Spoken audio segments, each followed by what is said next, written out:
பாத்தீங்கன்னா எடப்பாடி அவர்களுடைய அந்த தலைமையிலான அந்த கட்சியில முக்கிய இவங்கெல்லாம் பாத்தீங்கன்னா உறுப்பினர்கள் அதாவது டெபோட்டி கூட முத்த அவர்கள்லாம் முடிச்சிட்டாங்க. வருகின்ற தேர்தலில் எடப்பாடி அவர்களுடைய அந்த கட்சி எப்படி இருக்கும்னு நீங்க நினைக்கிறீங்க?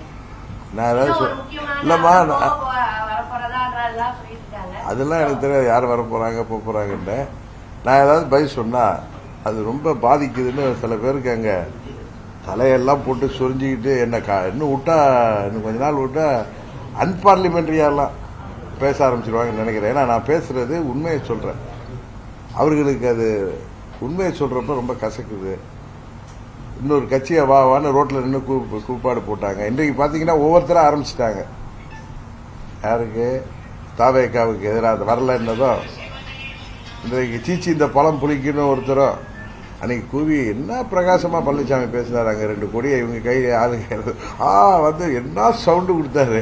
அப்பவே தெரியுது டூப்ளிகேட் வேலை இது விஜய் அது அவங்க கட்சி. இது வந்து தாவேக்காவை ஏமாற்றி அழைக்கிற வேலை இல்ல. தனது தொண்டர்களையும் தனது நிர்வாகிகளையும் சோர்ந்து போயிருப்பவர்கள் 2024 அவர் தேசிய ஜனநாயக கூட்டணியில இருந்து வெளியில வந்ததை ஏற்றுக்கொள்ளாதவர்கள் இன்னும் அவங்க அந்த தேர்தலில் தனியாக நின்று வேட்பாளர்கள் நிற்பதற்கே பயந்து உங்களுக்கு தெரியும் எவ்வளவு டெபாசிட் போய் அன்றைக்கு இரட்டை இலை எவ்வளவு பலவீனப்படுத்தினார் என்பது எல்லோருக்கும் தெரியும். அதே போன்ற நிலை வந்துவிடும் என்கிற பயத்துல தான் அவர் வந்து நீங்க சொல்றீங்க சின்ன கட்சி புதிய கட்சின்னு. அந்த கட்சியை அடிப்படையே இல்லை அவங்களுக்கு கட்டமைப்பு இல்லை என்னென்னமோ பேசுறாங்க. அந்த கட்சியை கூவி கூவி பழனிசாமி அழைத்தார்.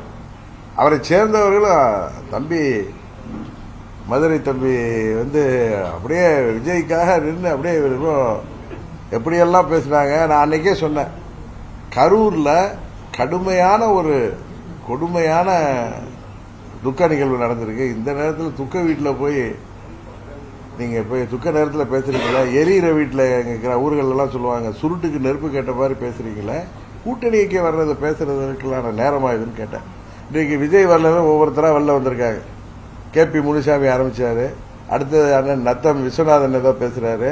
இன்னும் கொஞ்ச நாள்ல விஜயை திமுகவை விட அதிகமாக பழனிசாமி கம்பெனி தான் தாக்க போகுது பாருங்க.